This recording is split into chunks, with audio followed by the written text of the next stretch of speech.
Muy buen día para todos.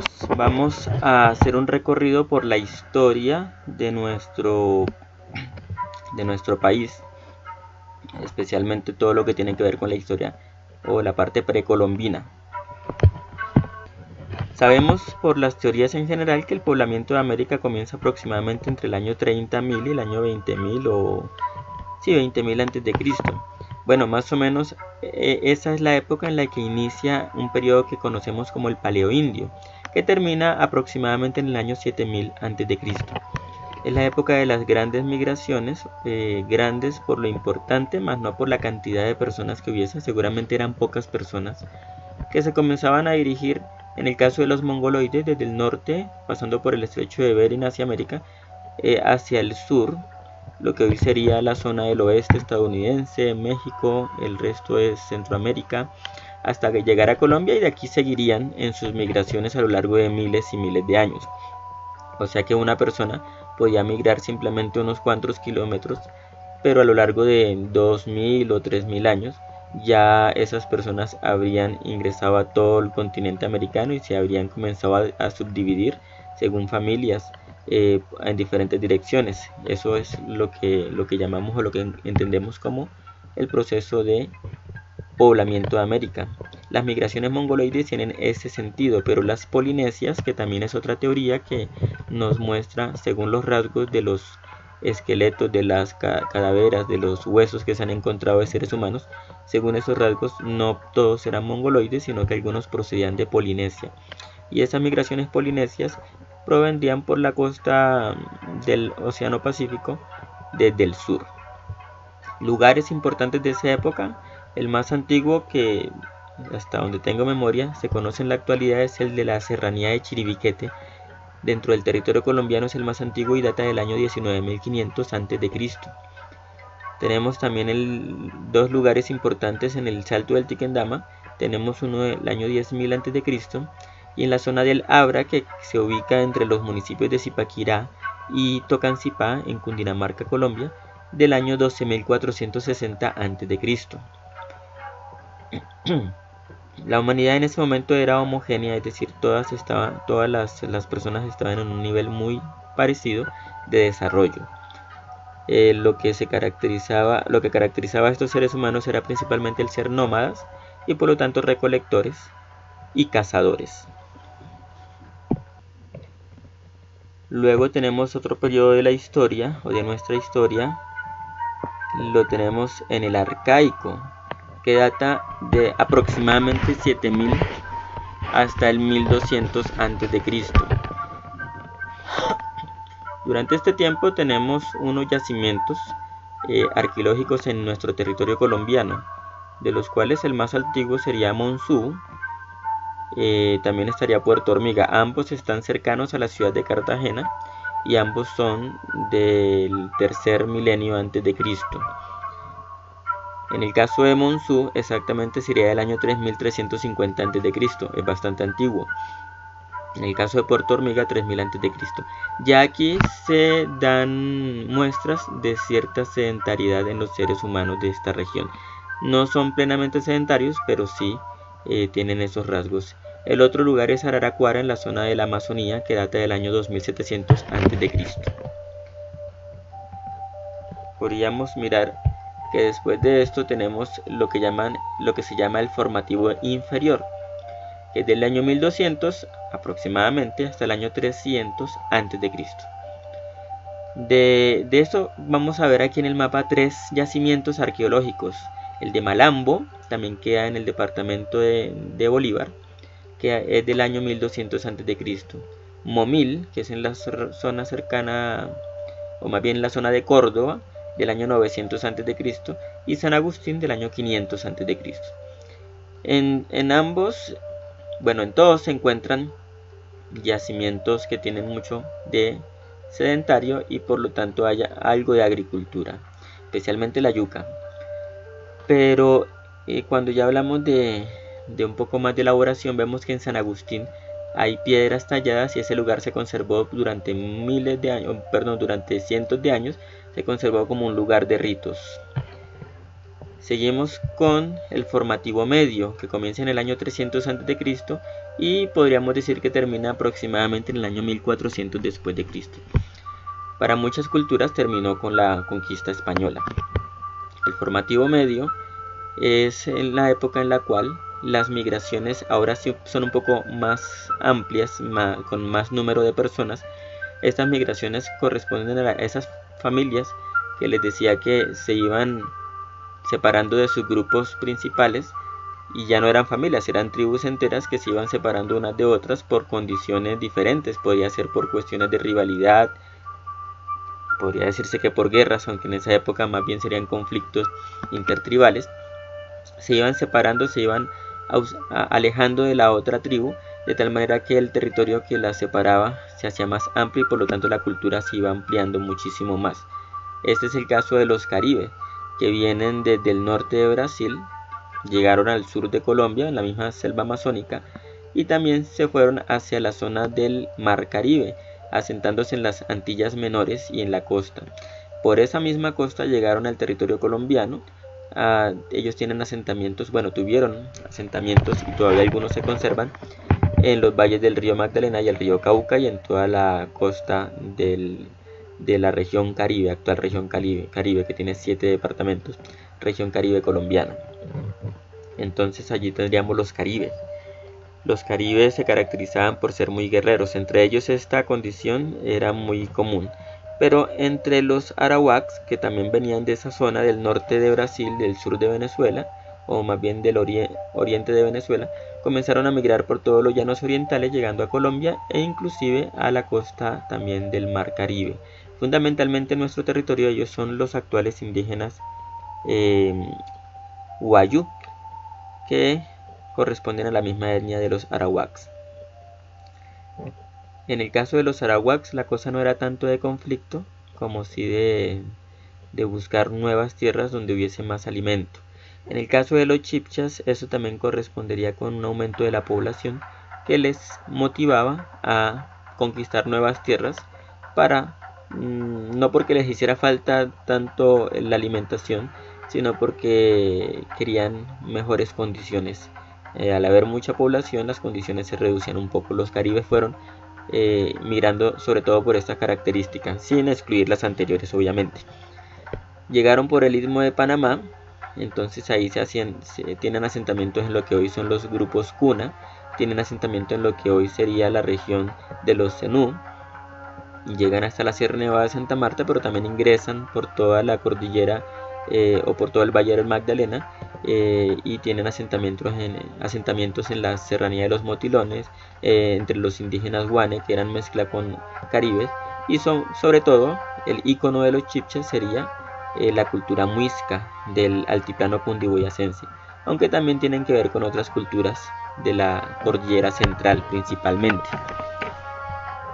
Estas son las migraciones, fueron amplias y comenzaron a generar nuevas condiciones sociales en nuestro territorio colombiano, porque estas migraciones se fueron mezclando con los asentamientos que ya existían, asentamientos que tienen que ver con grupos propios de nuestra zona que venían desde la misma época de las grandes migraciones de mongoloides y de polinesios. El formativo medio tiene unos yacimientos muy interesantes. Tenemos el Tierra Adentro del año 630 después de Cristo, en el cual vemos unas tumbas al interior de la tierra como cuevas que están talladas y que están decoradas. Tenemos los primeros asentamientos muiscas aproximadamente en el año 800 después de Cristo y los primeros propiamente taironas en el año 800 después de Cristo. Una cosa interesante es lo que hicieron los Zenú en el año 1000 después de Cristo, que es el sistema hidráulico que les permitía evitar las inundaciones o controlarlas mejor, cosa que hoy en día seguiría sirviendo de mucha ayuda para nosotros, ya que el fenómeno de la Niña en Colombia sigue generando estos problemas tanto en agricultura como en ganadería, debido a que el agua se lleva todo lo que encuentre y no deja tierra alta para cultivar o para mantener el ganado. Ellos habían solucionado eso, interesante que lo retomáramos. Luego tenemos el formativo medio. Bueno, es más o menos lo mismo, ¿no? el formativo medio es esta época de la que estamos hablando. Así como está el mapa, se vería nuestro territorio en la época en la que estaban estos asentamientos indígenas, los aborígenes propiamente colombianos, por decirlo así. Con la estrellita tenemos los asentamientos anteriores. Tiene que ver con los indígenas Calima, con los indígenas Tumaco, con los pastos Quillancinga, tienen que ver con los indígenas de la zona de Momil, que podrían, seguramente se unieron con los actuales zenú, bueno, con los zenú de hace una época, que actualmente son campesinos de Córdoba y Sucre.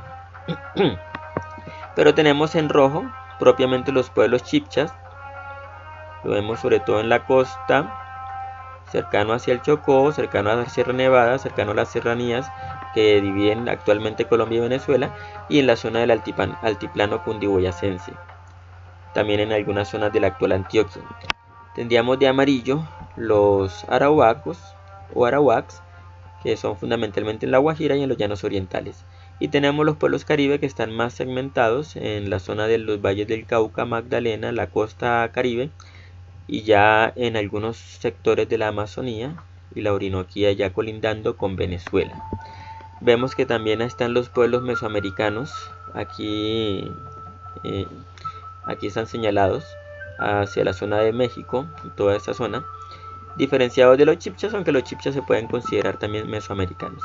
Tenemos los pueblos taínos en las Antillas Mayores y los caribe en las Antillas Menores. Y tenemos los pueblos andinos hacia el sur de nuestro territorio, y ya principalmente en Ecuador, Perú y ahí hacia abajo. Lo que vemos en el mapa es como la distribución de los pueblos aborígenes.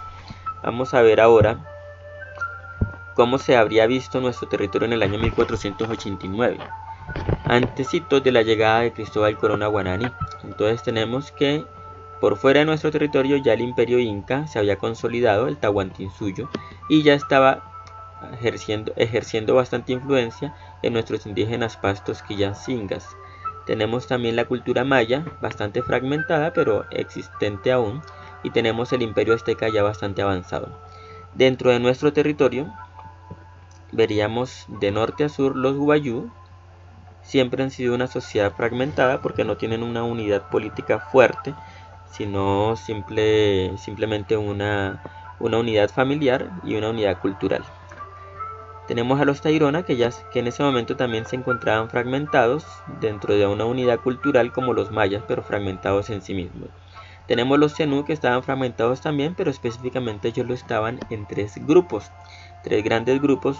Si ustedes lo recordarán, Fin Zenú, Fan Zenú y Zenufana. Incluso tenían una cacica, entonces una mujer que también ostentaba el poder político y suponemos, aunque no es seguro, que también el poder religioso. Los Cuna también eran una cultura fragmentada, sobre todo por las condiciones que les toca en una zona selvática. Y así tenemos los Quimbaya, también una confederación de tribus, muchas, que se reunían solo para conflictos o para situaciones delicadas. Y tenemos unas culturas preexistentes que llevaban mucho tiempo allí, que es la cultura Tumaco y la cultura Calima. No tenemos mucha información sobre cómo vivían ellos, más que la que hoy todavía se puede percibir en sus territorios. La cultura muisca, también una sola cultura fragmentada pero unificada de manera espiritual. Entonces lo político y lo espiritual iba muy de la mano.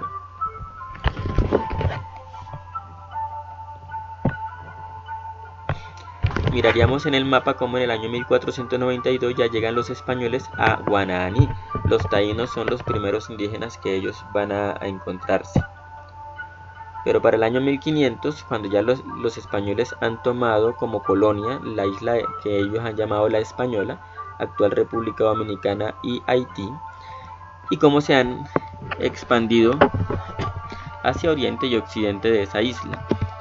En ese momento suceden cosas interesantes, y es que pues por el lado de los imperios y las culturas siguen iguales, pero en el lado de los muiscas hay una división. El Zipa se ha quedado con el poder político principal, entonces quiere expandirse, y el Saque, aunque conserva también un poder político y religioso, su fuerte es el religioso, porque tiene el sacerdote del dios Sol más cerca de su lado.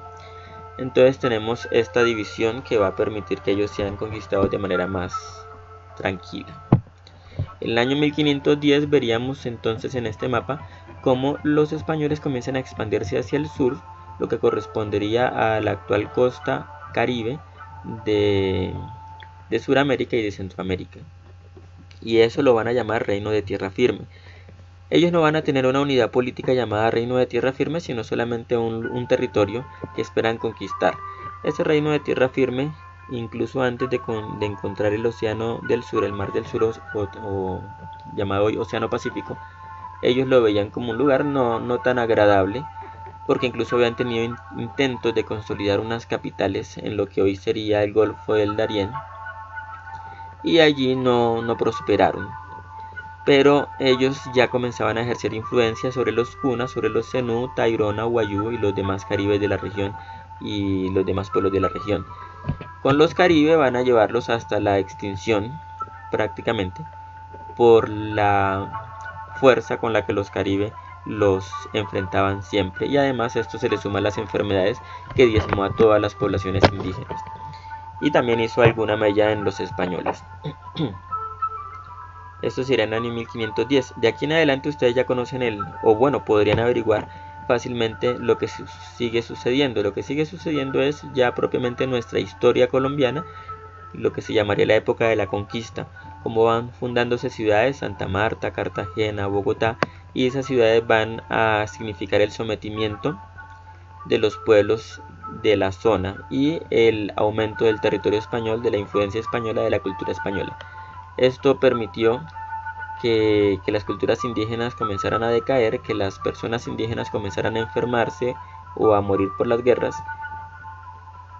siendo avasallados luego de estas, o sin ninguna guerra siendo avasallados, pero ese vasallaje era bastante fuerte, ya es muy cercano a la esclavitud.